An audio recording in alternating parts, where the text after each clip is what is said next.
Hola, buen día. Buenos días. Sí. Bueno, buenos días a todos. Una muy buena convocatoria hoy, pero no es para menos. Tenemos aquí a Yamile García, socia del mercado de capitales de Solver, y a Ilan Dolce. Buenos días, Carlos José. Hola, buenos días, Máximo. Vicepresidente senior de riesgo integral de Banco Promérica. Ellos van a hacer sendas presentaciones sobre varias medidas circulares que sacó la Junta Monetaria. Desde ya ha tenido un impacto muy importante en la dinámica, no solamente del sector financiero y del mercado de capitales, sino que se espera que tenga un gran impacto en la economía real de nuestro país, esta medida. Entonces, no le quito más tiempo y adelante, por favor, Yamila. Gracias, Camilo. Gracias a todos los asistentes y a la Cámara Americana siempre por acogernos en estos espacios. Verdaderamente nos estamos entrando en un 2025, o ya estamos bien dentro de un 2025 lleno de sorpresas, algunas poco esperadas o esperando que ya estamos esperando que pasen, otras sí que nos han tomado un poquito más fuera de contexto. Y me refiero a sorpresas no solamente en el plano local, todos sabemos cómo está la situación en los mercados internacionales.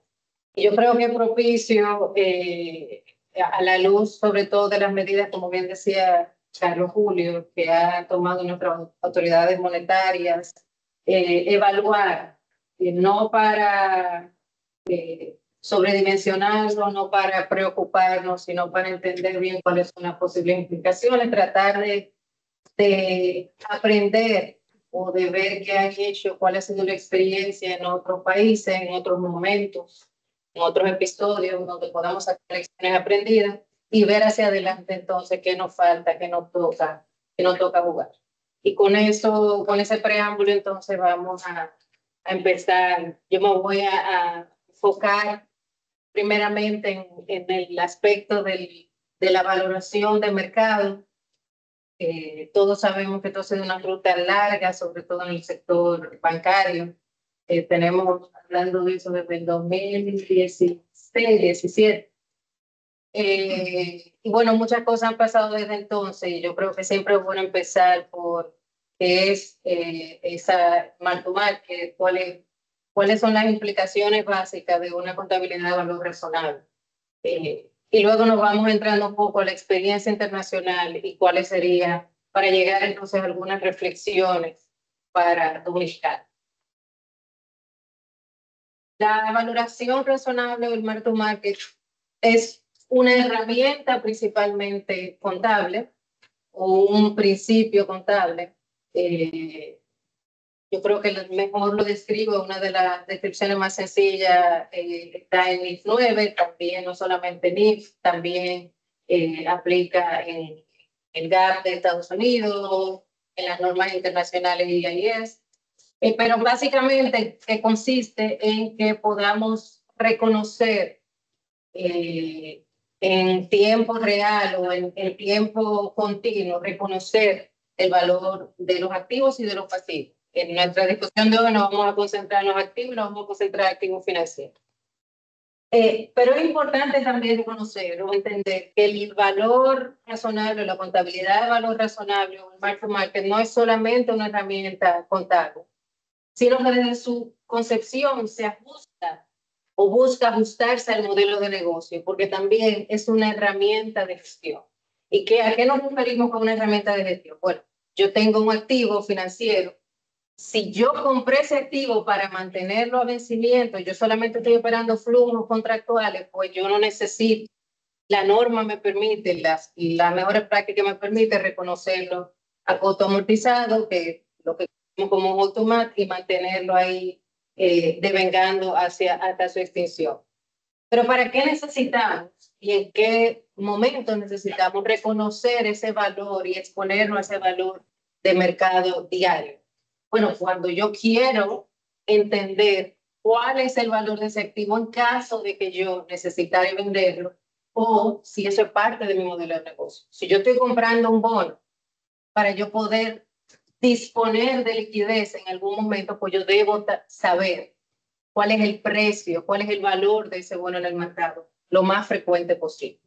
Entonces, por eso hablamos de que también es un enfoque de negocio, no es solamente un tema contable, porque nos permite al gestor de inversión, no solamente a la contabilidad, no solamente al que mide el riesgo expuesto, sino al gestor, me permite disponer de información lo más viva posible de cuál es el costo de oportunidad, cuál es mi alternativa de inversión.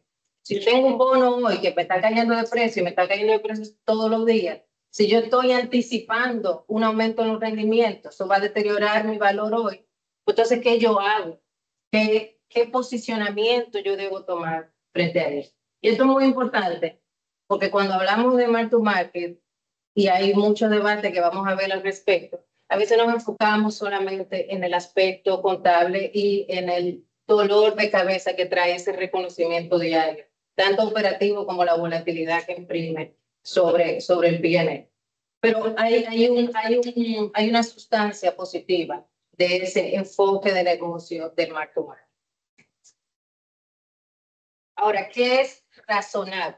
Porque la norma nos habla de valorar el activo a un precio o un valor de mercado razonable. ¿Qué es razonable? Bueno, no estamos solos en esa interpretación. Se ha trabajado bastante, académicos, operadores de mercado, especialistas contables, y hay estándares desde las NIF 13 y los estándares internacionales de valoración que tratan de ir acotando qué es un valor razonable. Lo primero y lo óptimo es que podamos utilizar la referencia más de mercado posible, que haya una información verificable de ese precio.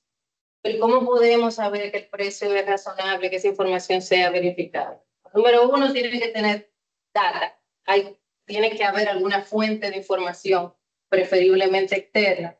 Y número dos, y algo muy importante que voy a puntualizar quizás reiteradas veces en esta presentación, es que deben darse transacciones, deben poder ejecutarse bajo condiciones ordenadas de mercado. A mí me encanta ese término, suena más sencillo de lo que de verdad implica, pero condiciones ordenadas de mercado es que si yo voy a un mercado a vender mis activos, yo encuentre cómo deshacerme de ese activo lo menos destructivo posible, lo más rápido posible, lo más líquido posible, y que mi información de precio, mi transacción, sea lo más parecida a la del próximo que viene. En esencia, esas son condiciones ordenadas de mercado. Sabemos que eso es más fácil explicarlo que lo que es verlo, sobre todo en mercados un poquito más ilíquidos o en desarrollo como el que nos toca participar. Al final es muy importante, y esto solamente lo digo como un punto de partida y no voy a entrar muy en detalle, hay suficientes herramientas, hay suficientes experiencias, hay suficientes referencias de cómo valorar o cómo encontrar un precio cuando tenemos mercado líquido, cuando el mercado es líquido, nivel 1 o hasta el nivel 3, dependiendo de cuán líquido y observable sea la data de ese activo, o cuán inobservable sea. Esto es una discusión vieja, esto es una discusión global, esto es un tema que ya varios países, vamos a decirlo, lo dan como una condición de facto. En Estados Unidos y Europa, tanto con la NIF como la US GAAP. En México, Chile, Colombia, para ponernos un poquito más cerca de la región, también se exige NIF y valoración razonable, tanto para las empresas públicas como para todas las entidades del sistema financiero. En Colombia, y es un caso que me gusta traer a colación, no fue hace mucho tiempo que implementar una normativa de valoración unificada para todo el sector financiero. Los trabajos comenzaron en el 2014 y se terminó de implementar alrededor del 2016. Fue un proceso, yo creo que similar a de consenso, de discusiones, de preocupaciones, no muy disímil al que nosotros tenemos ya unos años evaluando. ¿Cuáles han sido algunas de esas lecciones aprendidas? Y aquí cada vez que consulto, busco algo más de este tema, me divierte más entender o confirmar que en economía y en finanzas, sobre todo, ningún problema es nuevo, ni nos estamos inventando ninguna regla. El tema del mark to market o el debate del mark to market en Estados Unidos por lo menos viene desde la gran crisis financiera en el 1929. En aquel momento ya había una especie de mark to market, se tasaba el activo, se reconocía otra vez a valor más reciente disponible, sobre todo un mercado de acciones que estaba en crecimiento, un mercado bursátil en crecimiento, entonces ya había una cultura de valoración de mercado y sin embargo, para el 2000, para 1929, en la secuela de la Gran Depresión, los reguladores y el Departamento de Tesoro de Estados Unidos decidió en aquel momento que no era una buena idea utilizar valoración de mercado porque estaba incidiendo mucho sobre las decisiones de inversión de los bancos y sobre todo la necesidad de capitalizar. Y en aquel momento, en 1938, decidieron que lo correcto, por lo menos para el sistema bancario, era utilizar contabilidad a costo histórico para no imprimir esa volatilidad sobre los capitales bancarios. Pasa mucho tiempo y ya para el noviembre del 2007, ya con unas disposiciones que se habían tomado unos años antes, los bancos en Estados Unidos tienen que implementar una norma de valoración razonable, justo empezando la crisis financiera del 2008. Y el debate fue bastante intenso sobre si valía la pena o si era culpa del mark to market la gran crisis. Además de que le hacían preguntas a Don Warren de si la SEC debería suspender el mark to market accounting, otra vez, no estamos muy lejos de lo que nos ha tocado vivir en esta isla.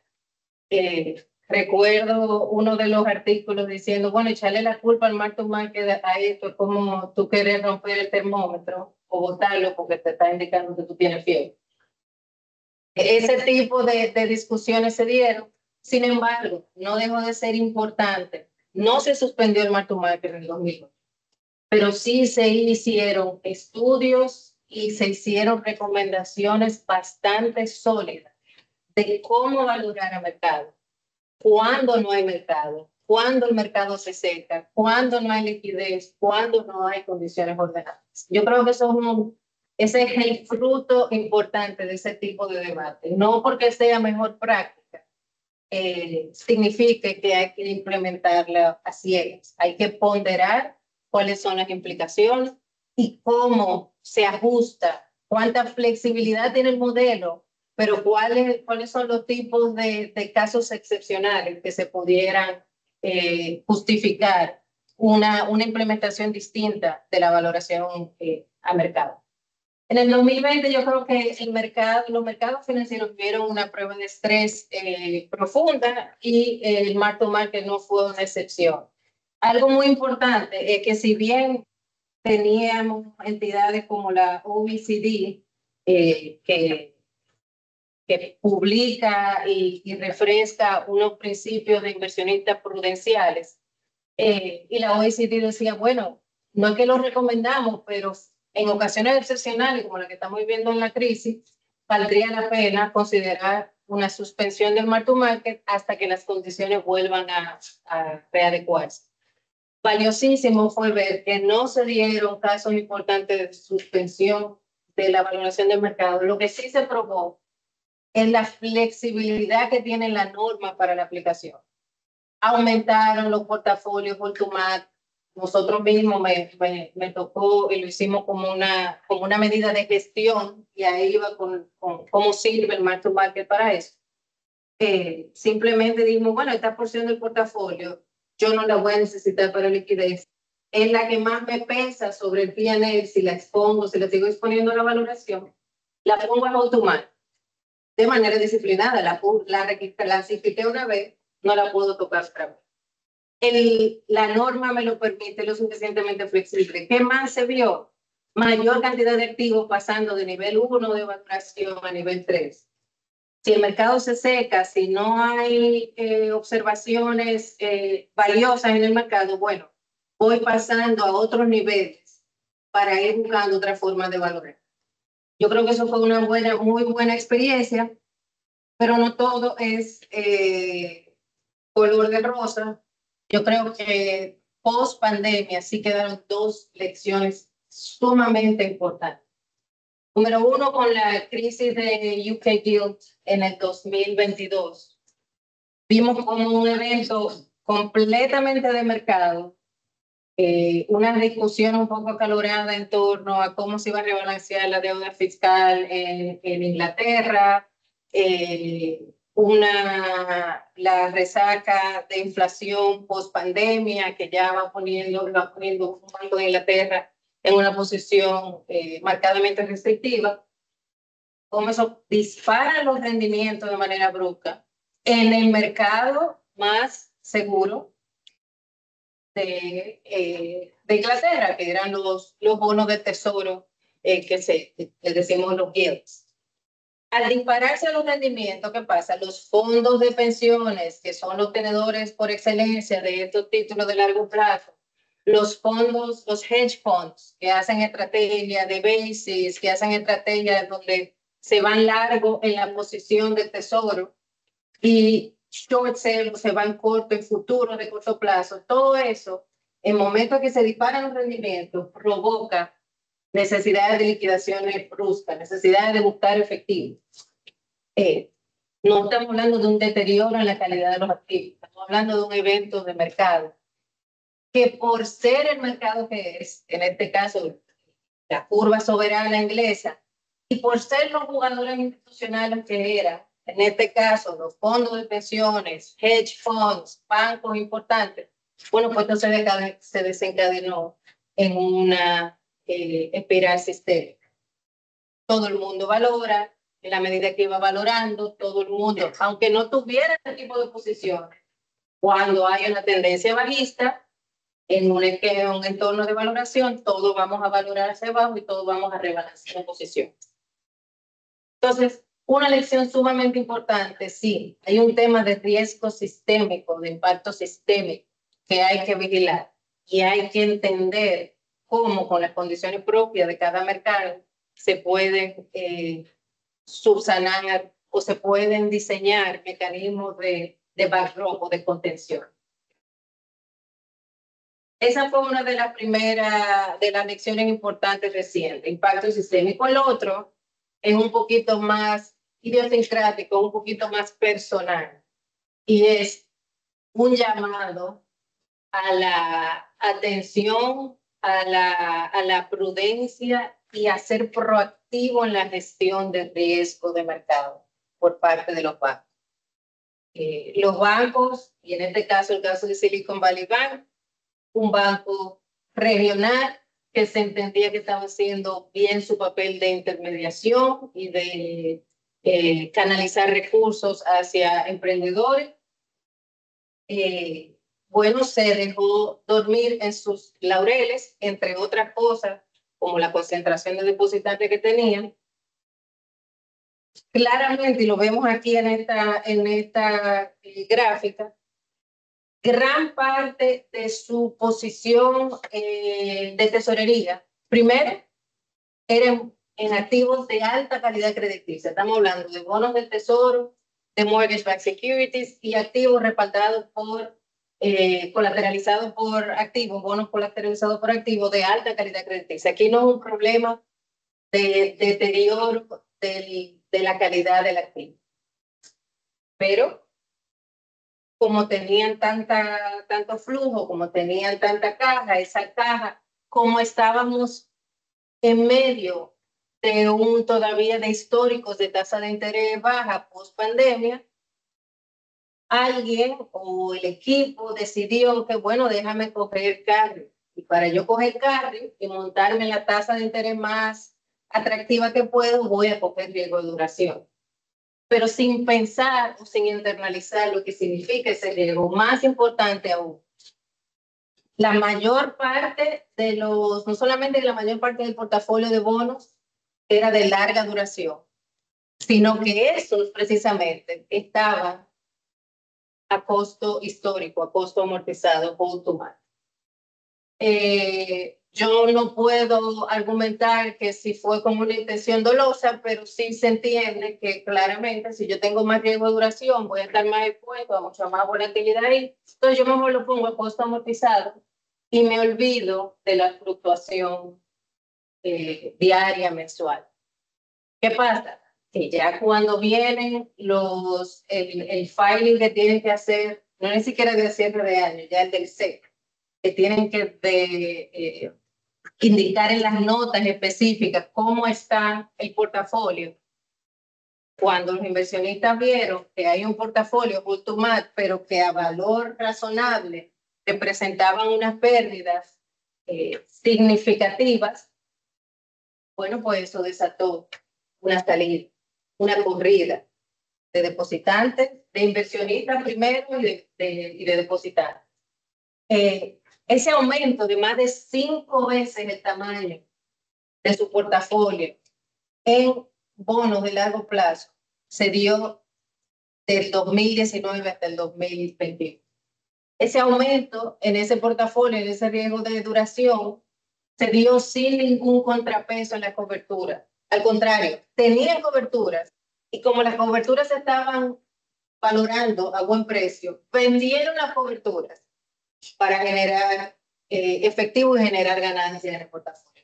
¿Por qué? Porque no estaban generando ganancias tampoco en el portafolio, en un portafolio hold to maturity.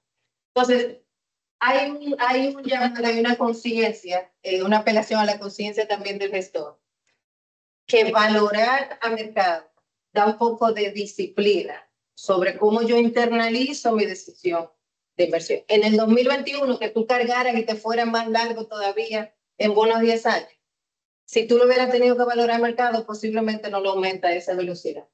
O exiges una prima de rendimiento que compense el riesgo de duración que está tomando.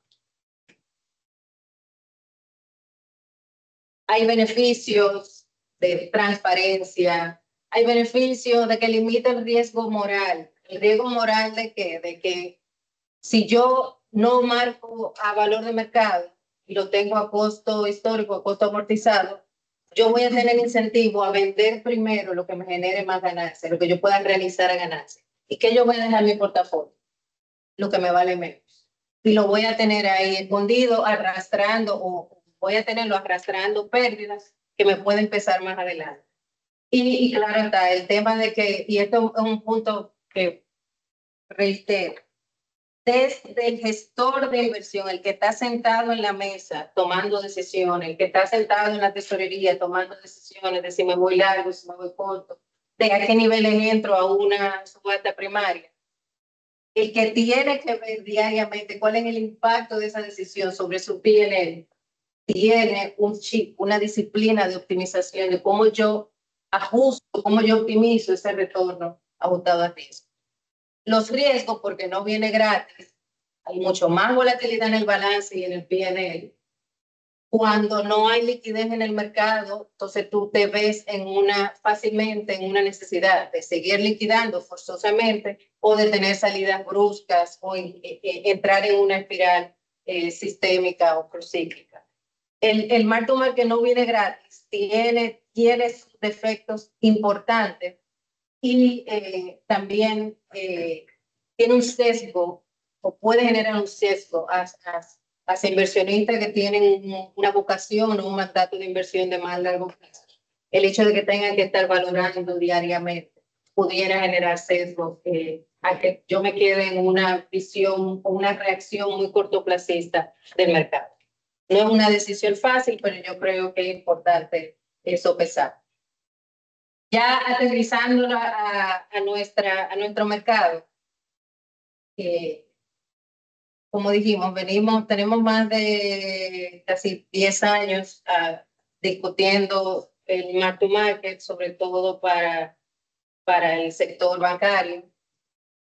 Y siempre en el centro de la discusión están muchas de estas preguntas que ponemos aquí abajo. Y esas preguntas son básicamente tratando de mapear, de entender cuáles son las condiciones de operación del mercado nuestro, dónde yo encuentro un valor razonable, qué es razonable en este mercado.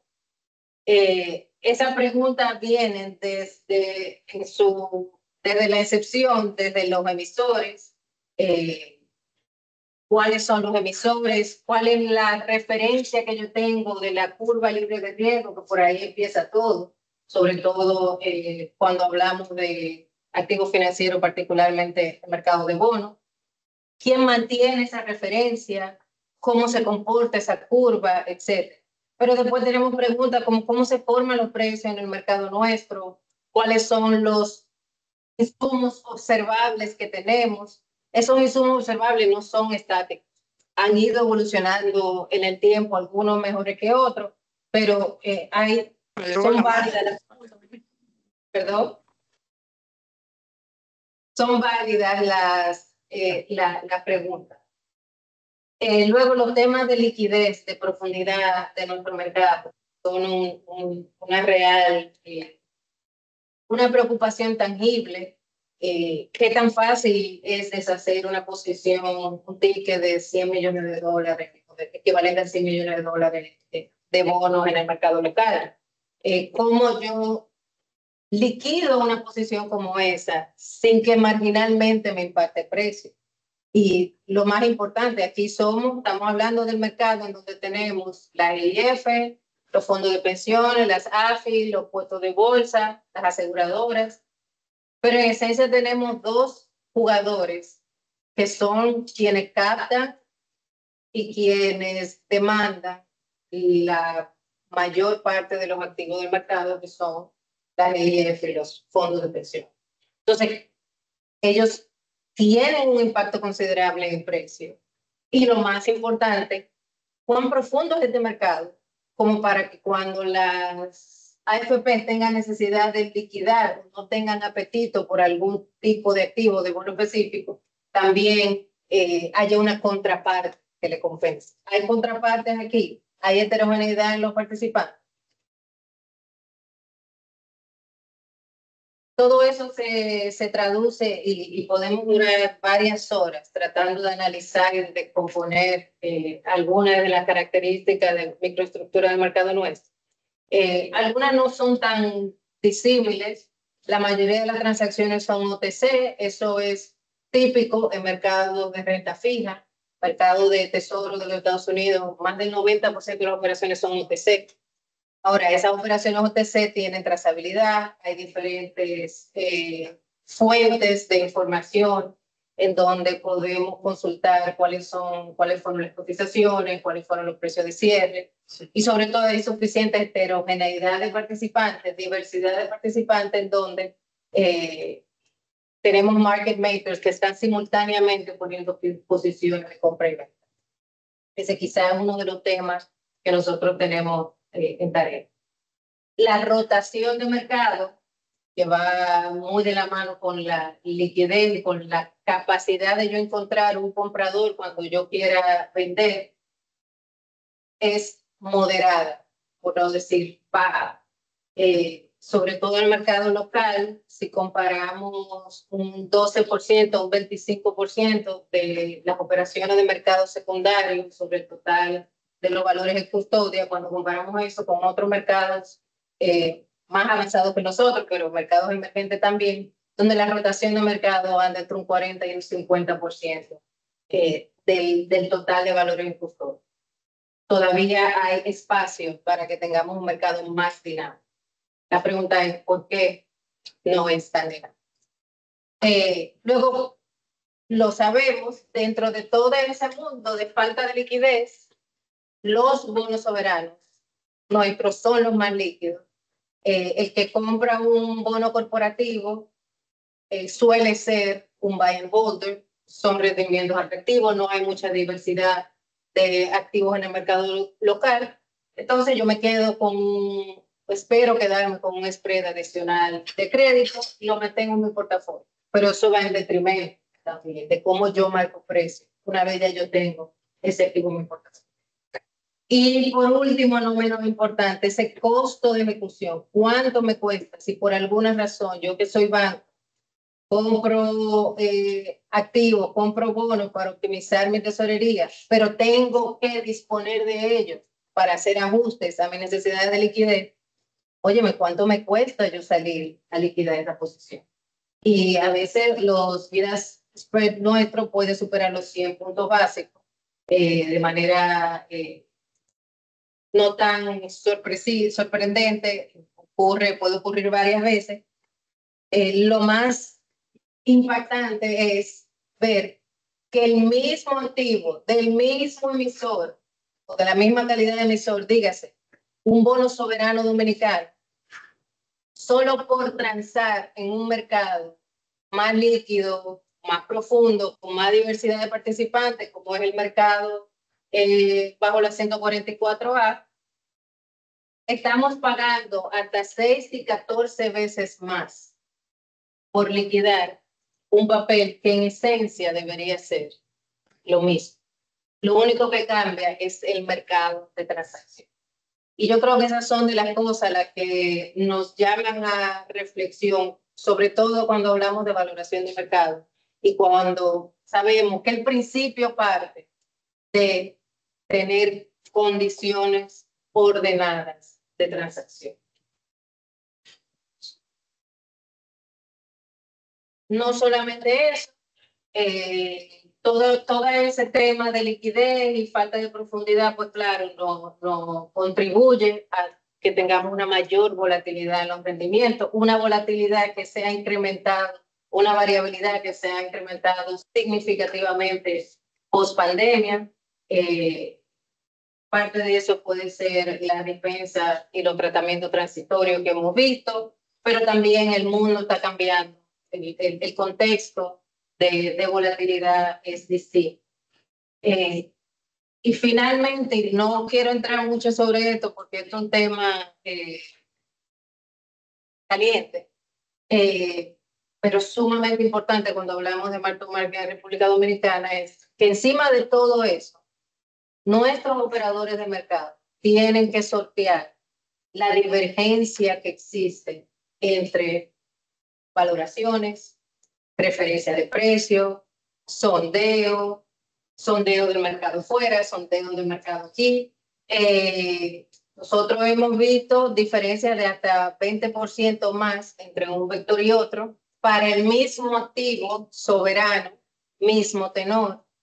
Hemos visto diferencias de hasta 200 puntos básicos entre un activo valorado a vector y el sondeo de mercado, o un activo valorado a vector y la referencia de precio y cotizaciones que aparecen en pantalla en rojo.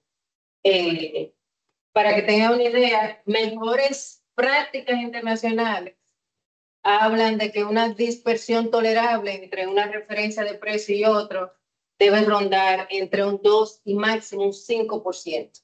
Eso es tolerable, puede ser que un vector sea más preciso en determinado momento de mercado o en determinado segmento de mercado, entre un 2 y un 5%.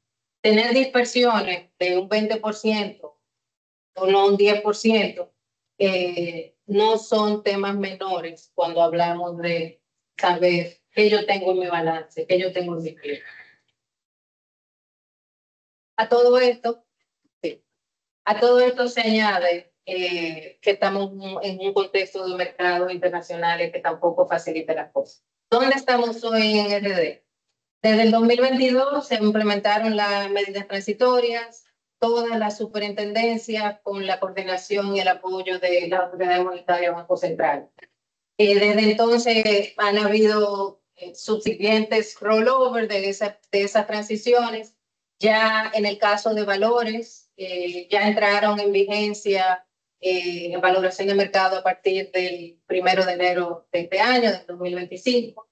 En el caso de pensiones, la última resolución consultada, puedo estar equivocada, pero la última resolución disponible hace referencia a que están vigentes las medidas hasta el 30 de junio de este año, 2025. Y para los bancos, en febrero y marzo, las autoridades monetarias publicaron las resoluciones y la circular que ya conocemos.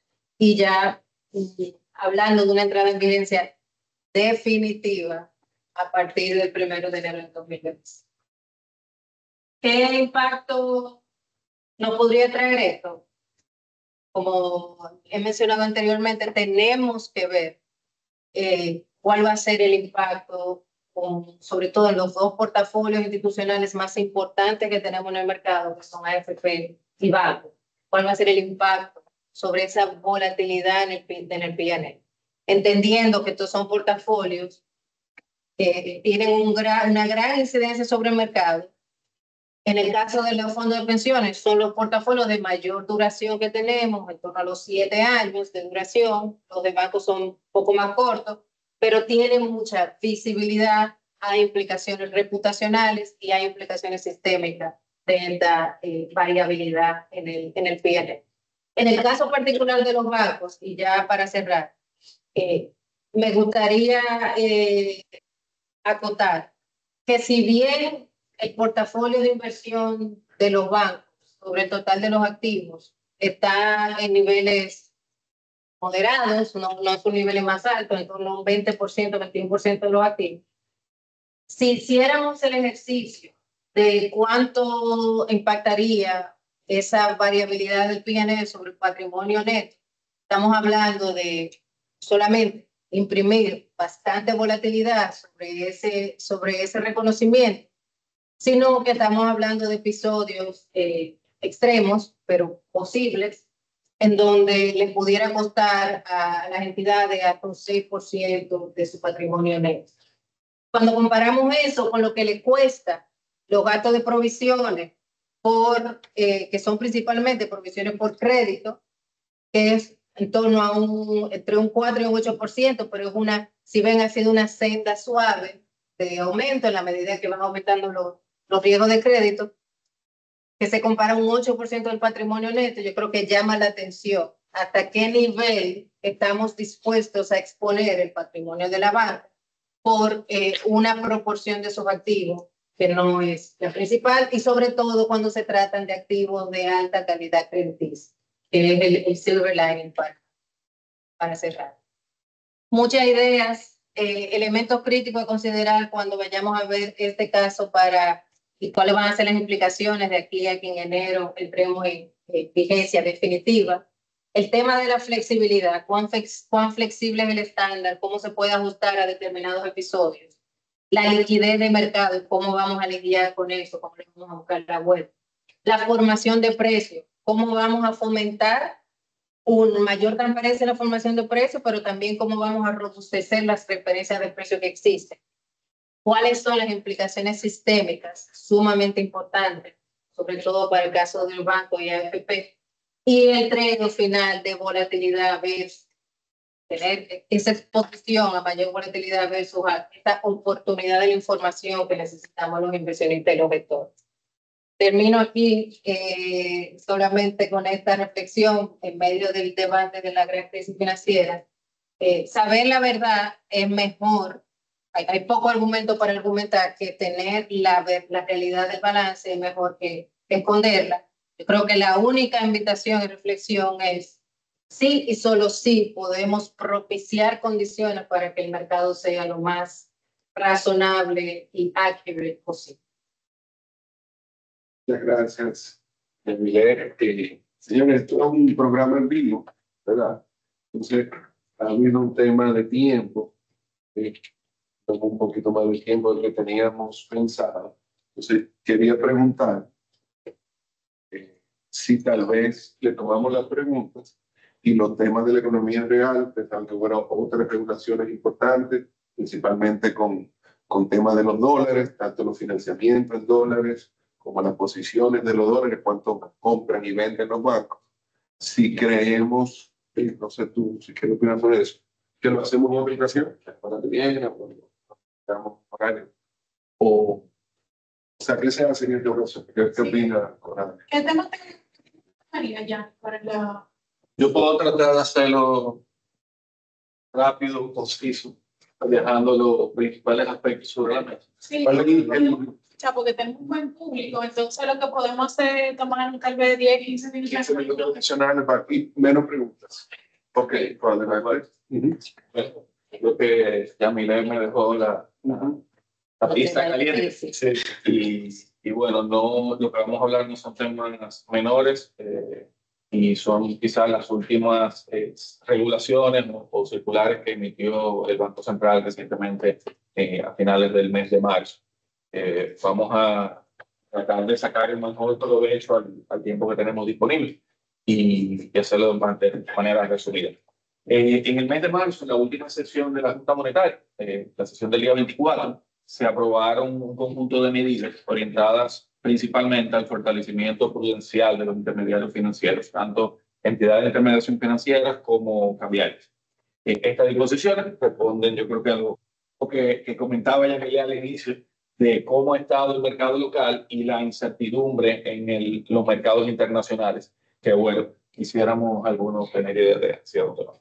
Entonces, aquí podemos resumir que salieron 3 circulares o 3 nuevas regulaciones. La primera, estableciendo límites al otorgamiento de facilidades crediticias a moneda extranjera. Digamos que una formalidad y adecuación a unas circulares históricas que teníamos los bancos ahí desde hace ya más de 10 años. La segunda, unos límites a la posición neta en moneda extranjera. Y la tercera, el fortalecimiento de los requerimientos de capital por riesgo para préstamos en moneda extranjera, que ampliaré un poco más adelante. La primera de ellas, que probablemente es la que vemos mayor impacto al inicio, sin profundizar en las otras, es la definición de un límite o un nuevo límite de hasta el 25% de las captaciones de las entidades financieras para prestar a clientes no generadores de divisas. Captaciones entendiéndose como todo lo que los bancos recibimos en cuentas de ahorro, certificados y créditos del exterior. Entonces, aquí se establece 25% de ese total podemos prestarlo a no generadores de divisas. Y se aclara la definición de generadores de divisas, donde se especifica que son aquellas personas físicas o jurídicas que por sus operaciones o actividades productivas generan ingresos provenientes del exterior. Yo creo que esa es la mayor mutación que hacen en la historia de la definición de un generador de divisas hasta el momento. Y que de forma regular o continua los generen por una cuantía igual o superior al 50% de sus ingresos y siendo esto suficiente para cubrir la deuda. No es solamente que sea el 50%, sino que tiene que ser suficiente para cubrir la deuda. Quienes no coincidan con esta definición no son considerados generadores de divisas. Condiciones generales, y aquí yo estoy haciendo foco en lo que genera un impacto más hacia el mercado, no necesariamente hacia las operaciones o la operativa de las entidades financieras. Se establecen también dentro de este grupo de los generadores a los vinculados a la actividad importadora. Anteriormente, en la circular que teníamos, se dejaba un porcentaje para los importadores. Se incluyen a los sectores estratégicos. Dentro de estos sectores estratégicos está todo lo vinculado a la generación de energías, importadores de petróleo, derivados, de equipos de producción de energía solar, etc. Los perceptores de ingresos de moneda extranjera de origen doméstico, es decir, no es establecer precios en dólares, sino que los ingresos sean de fuera del país. Aquellos que reciben ingresos del exterior cuya cuantía sea menor al 50% de los ingresos. Quienes reciban ingresos en moneda nacional, obviamente. Y se establece que para los no generadores, los flujos operacionales deben ser suficientes para cumplir las obligaciones en divisas, para ese 25% que deja autorizada la circular, aún bajo escenarios de depreciación severas. Y esos escenarios pudieran venir definidos por el Banco Central. son esas acotaciones que nos deja la circular. Importante que en ella se define que no se podrán emitir o permitir nuevos financiamientos de consumo hipotecario para no generadores a partir de las fechas establecidas que veremos más adelante. Es decir, todo crédito que se dé a no generador tiene que ser crédito comercial y aplicando toda la normativa del REA, del Reglamento de Evaluación de Activos para dichos créditos. Aplicaciones de la medida. A partir del 31 de marzo se definía como fecha límite las carteras de consumo hipotecarias de no generadores. Quedan exceptuados los créditos de tarjeta de crédito a personas físicas como crédito de consumo, los cuales no serían computados dentro del exceso del 25%, al igual que el hipotecario de consumo para el cálculo de sanciones. Adicionalmente, todas las entidades de intermediación financiera tendrán que tener revisadas y actualizadas las calificaciones de no generadores bajo el nuevo lineamiento al 1 de mayo del 2025. En caso de que se excedan los límites, ese límite del 25%, no podrán emitirse nuevas deudas para no generadores de divisa hasta que se entre en cumplimiento del 25%. En caso de que al 31 de diciembre de este año todavía se esté excedido ese 25%, los balances excedentes tendrán que ser provisionados con provisiones genéricas equivalentes al 100% independientemente de su calificación o si tienen garantías. Este es uno de los factores que mayor impacto puede tener a nivel de las actividades financieras. Sí, un dato, el único numerito que les traigo como información que me pareció bastante relevante para el caso, y es ver cómo la banca durante los últimos 10 años ha gestionado la participación de la cartera de divisas. Aquí no es, independiente de que sean generadores o no generadores, pero da una línea de cómo lo llevamos los bancos, porque los generadores no es que ha cambiado tanto a nivel de la composición, ¿no? En febrero del 2015, la cartera de moneda extranjera en el 30.3 del portafolio del sistema financiero. Y en febrero de 2025 estamos en 27.4. Sí, si nos fijamos en la línea, a partir de mediados del 21 hacia adelante ha venido en ascenso o ha venido en aumento, pero tenemos que considerar lo que son los momentos históricos de esta línea. El punto más bajo se alcanzó en los meses de marzo a abril del año 2021, cuando contábamos con condiciones muy especiales de tasas en pesos que podían estar entre un 5 y un 8% en el mercado, porque un deudor no se endeudaría en pesos para endeudarse en dólares. Entonces, es normal ver que a partir de que fueron terminando esas tasas a mediados del 2022, comenzó de nuevo la tendencia de subir esa proporción a la cartera. Sin embargo, ver que venimos desde un 30.3 hasta un 27.4 hoy día con una gestión adecuada, más que adecuada del sistema financiero en lo que es usted. Posibles impactos. Bueno, esto puede llevar a que los bancos revisemos el apetito de riesgo de facilidades en dólares, que se disminuya la disponibilidad de fondos para apoyar proyectos estratégicos, sectores estratégicos como la generación de energía, construcción y otros sectores productivos, que se dé una disminución en apoyar o en proveer facilidades de importación que pudiera presionar la tasa de cambio en momentos dados o los costos de los importadores, porque tendrían que salir a comprar divisas en el momento sin que tengan que hacer los pagos a proveedores. Lo que les hemos facilitado a través de la línea trade en la historia. Podemos requerir que se den amortizaciones aceleradas de esas carteras, lo cual puede presionar mucho los costos y probablemente el comportamiento de pago de algunos deudores, y acelerar una acelerada demanda de divisa puede presionar también a un aumento, ¿no?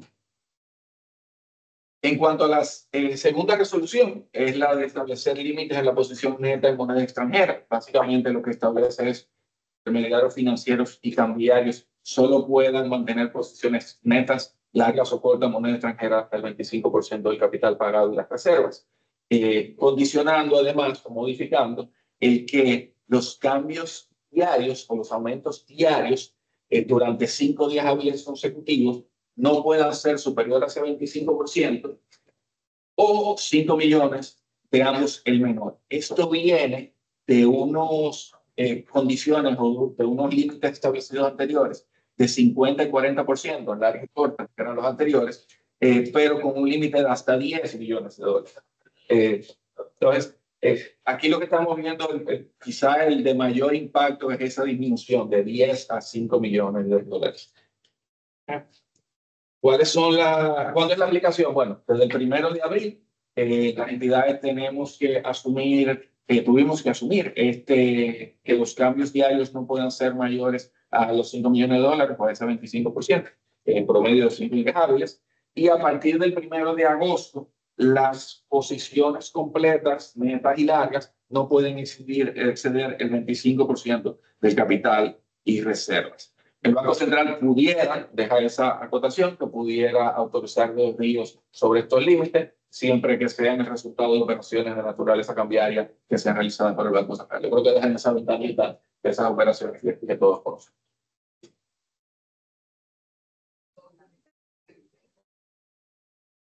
¿Me ayudas? Aquí. Claro. Posibles impactos. Menor flexibilidad para cubrir riesgos cambiarios para las entidades de intermediación financiera. Posiblemente menor disponibilidad de productos de moneda extranjera para los clientes. Ajustes en los procesos operativos y controles para las entidades financieras. Posible distorsión en el mercado cambiario informal, de que pueda llevar a que muchos clientes que no puedan ir a hacer esas transacciones con bancos se muevan a sectores informales. Y tensiones en momentos de alta demanda de moneda extranjera. La tercera resolución, y probablemente una de las que pasó con menor reconocimiento del impacto hacia el sistema financiero, fue el fortalecimiento de los requerimientos de capital por riesgo para préstamos de moneda extranjera. Básicamente, esto lo que dicta es llevar a que el cómputo de los activos contingentes, de los activos y contingentes ponderados en riesgo para préstamos de moneda extranjera a no generadores aumente. Tengo aquí los datos numéricos, pero no me voy a enfocar en números, sino en cuál es el efecto. Entonces, ¿qué significa que se aumenten los niveles de ponderación?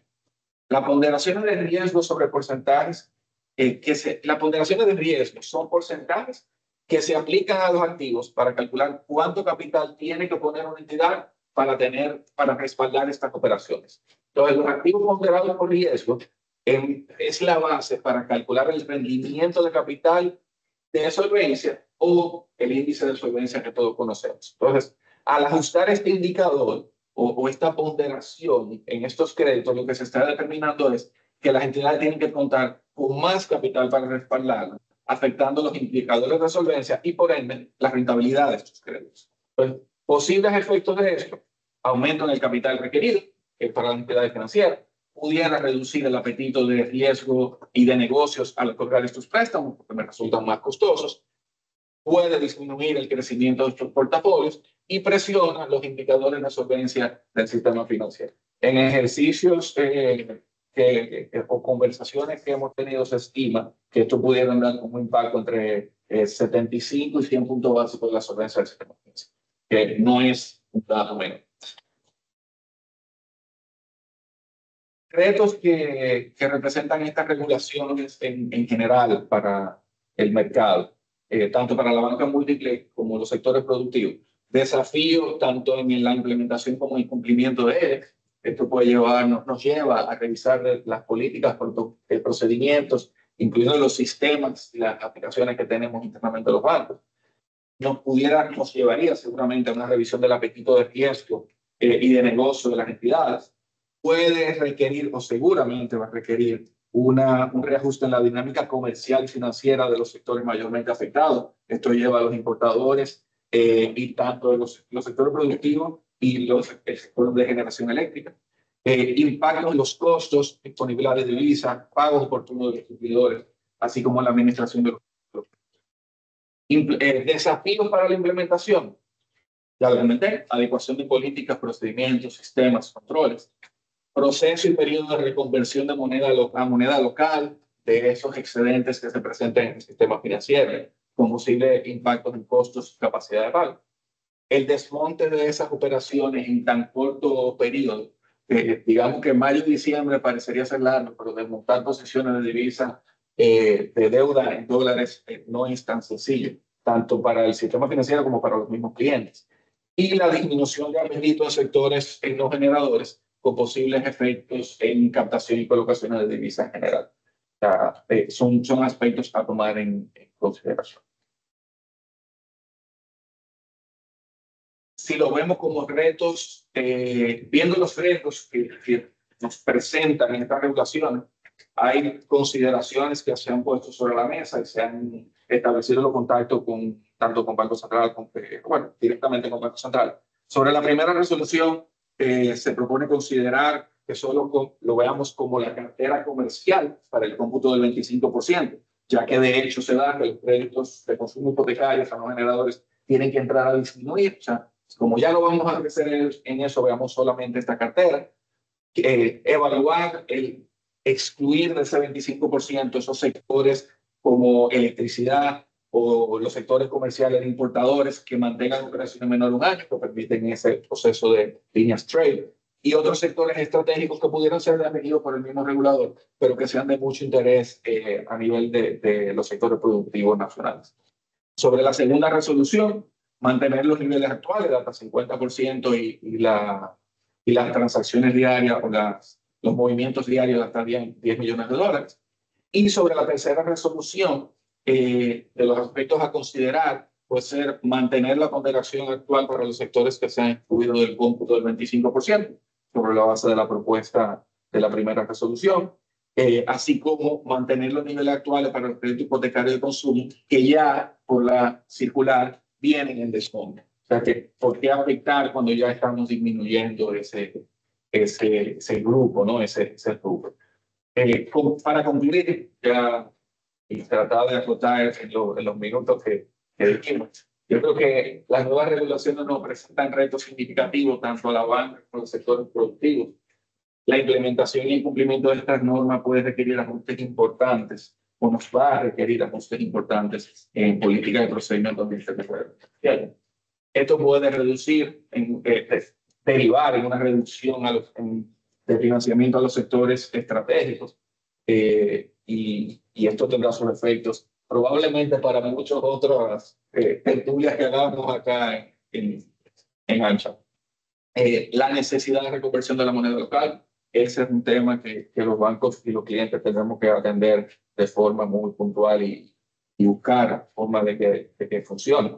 Esta medida también ofrece oportunidad definitivamente para fortalecer la estabilidad financiera y la alineación a las prácticas locales con los estándares internacionales, que debe aumentar la confiabilidad en el sistema financiero, que de hecho ya es muy confiable, cuenta con reconocimiento local e internacional.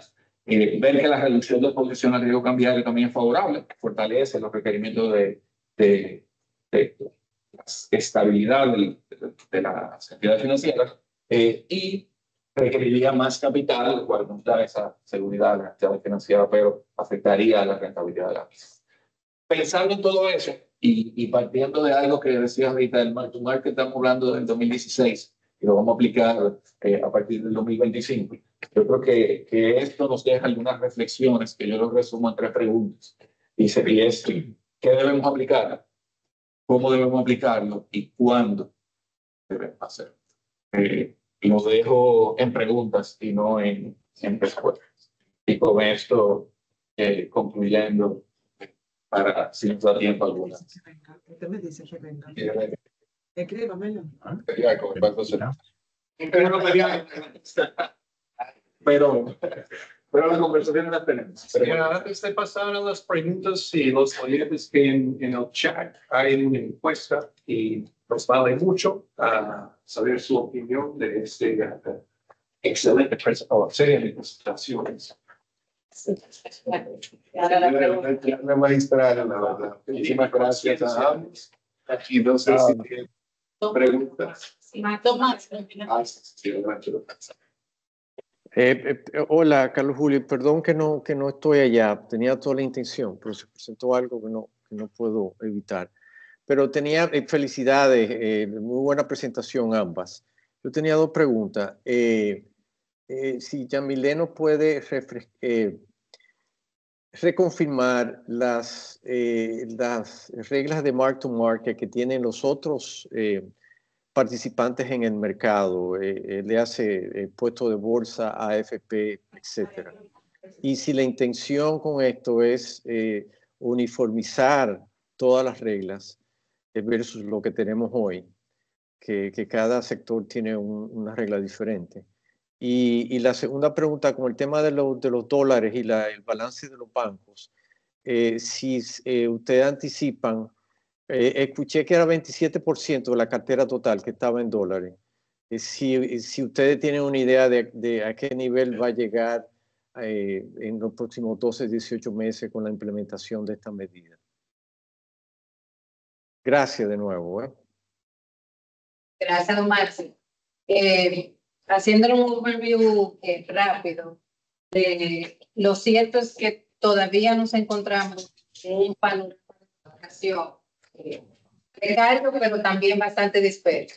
En el caso de los bancos, antes de la medida transitoria, la disposición era valorar a mercado tanto con referencias externas registradas, como es RDVAL, pero también se permite en algunos casos el uso de metodologías internas. En el caso de pensiones, como creo que varios de nosotros conocemos, pensiones tiene un vector o una referencia de precios independiente que la lleva, la actualiza, la mantiene la propia superintendencia. Y en el caso de valores, de la Superintendencia de Mercado de Valores, que ya están, a partir de inicio de este año, ya están valorando, ahí hay también unas ciertas divisiones. Por el lado de las AFIS, tienen que valorar 100% con la referencia registrada en el mercado, que es RDVAL, y en el caso de los puestos de bolsa hay también sus margen de discreción para que existan también metodologías internas de valoración. Como usted bien apunta, todo eso y una de las reflexiones y recomendaciones principales para poder llegar a esa formación de precios que queremos fomentar es una convergencia de mercado. En ningún mercado, no necesariamente en los mercados desarrollados, hay una sola referencia del precio. Hay varios proveedores de precio y eso es una práctica válida. Ahora, que el mercado, con un mismo activo, en el caso nuestro, el activo soberano, tenga tanta dispersión, que el mismo activo se valore con 2 y 3 referencias y metodologías distintas, pues sí, esa divergencia causa ruido, no contribuyen a una formación de precios, no contribuye a la transparencia que se quiere lograr con la valoración de mercado. Así que sí, una de las recomendaciones que ponemos siempre sobre la mesa, una de las rutas a seguir hacia una implementación óptima y más adecuada de la valoración de mercado, es que por lo menos los portafolios institucionales más grandes, que son EIF, AFP, seguros que también son importantes, esos operadores deben converger hacia una referencia de precio lo más única o lo más homogénea posible. Y bueno, yo creo que la respuesta es depende de lo que resulte de los intercambios que hemos hecho con Banco Central. Pero si asumiéramos las conversaciones que hemos tenido y que todavía no son cifras formales, porque toca el reajuste con la nueva definición de generadores o no, pero se estima que el excedente puede andar por cerca de los $1.000 millones de dólares. Y si lo ajustáramos sobre la base de febrero y convirtiéramos toda esa deuda a pesos, pudiéramos estar hablando de un 24.3, 24.5. Pero eso es muy estirado, digamos, de inferir que ese sea el movimiento. La expectativa es que se toquen algunos de estos sectores que son más sensitivos y que son más estratégicos y que ese excedente que se estima sea menor, probablemente en menos de un 50% del valor que hemos estado conversando. ¿Cuánto era? ¿Fueron 1.500 millones? Mil el balance y como 500 los compromisos ya hechos pendientes de desembolsar. Tenemos hablando de reducirlo de 27 a 24. Dice, si se hiciera el ajuste uno por uno. De participación de la extranjera de usted. Y como decía el señor Camilo, de que esos 500 que ya están comprometidos con clientes no se desembolsaron, ¿no? Buenos días. ¿Me escuchan? Sí. Sí, Sí, Yamile, ¿cómo estás? Te habla Leonel Fernández de AES. ¿cómo estás? Muy bien.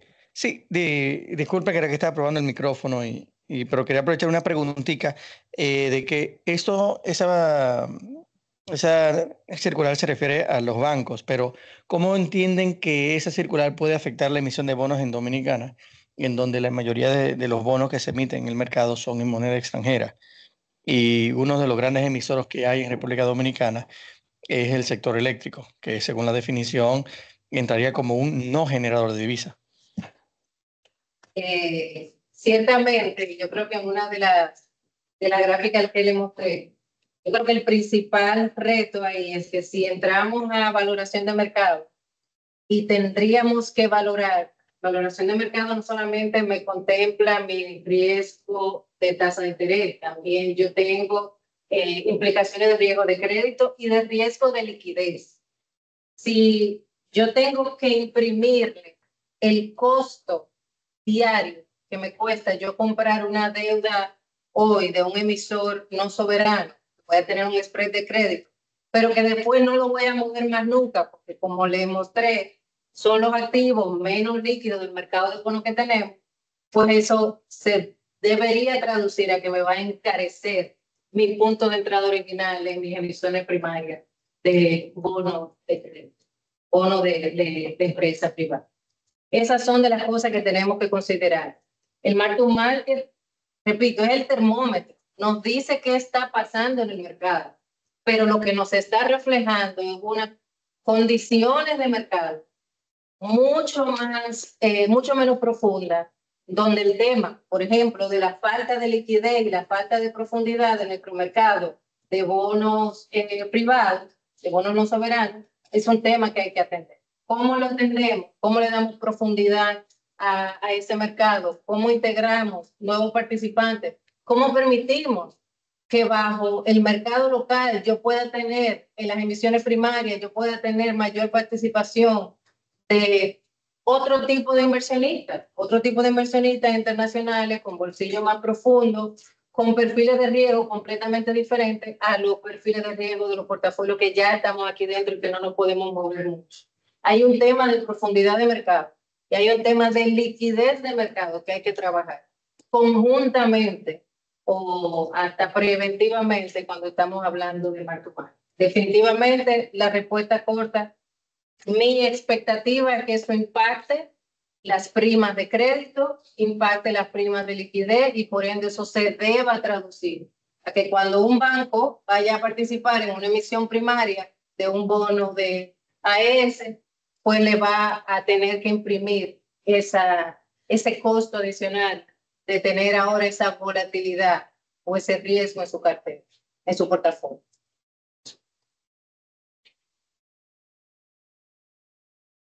Otra pregunta. Gracias, Yamile.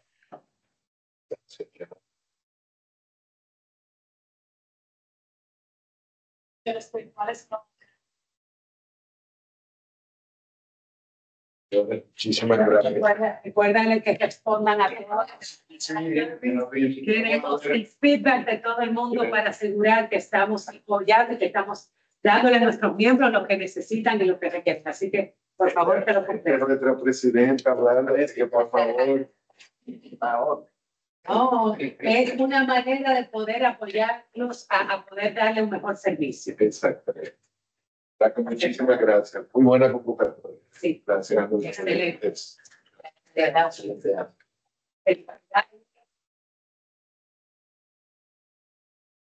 Felicidades, súper buena la presentación. Parecida que yo tengo un punto. Y después el señor de la quiere estar atrás del puente.